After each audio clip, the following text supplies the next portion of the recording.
We're getting a lot of questions at the moment about what we're doing with our Arion Lightning.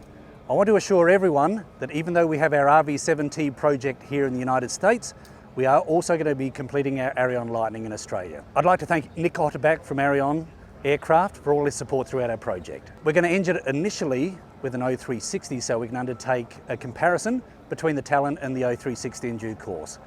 As soon as the Talon's available, we're going to be fitting it to our Arion, we'll test it, and it will be used as our demonstrator in Australia. So fear not, those of you that have Lightnings, we are going to complete the aircraft and we're going to fly it. Just to recap on why we selected the Arion Lightning in the first instance, it's an airframe that can absorb the 200 horsepower that we're going to be providing with the Talon.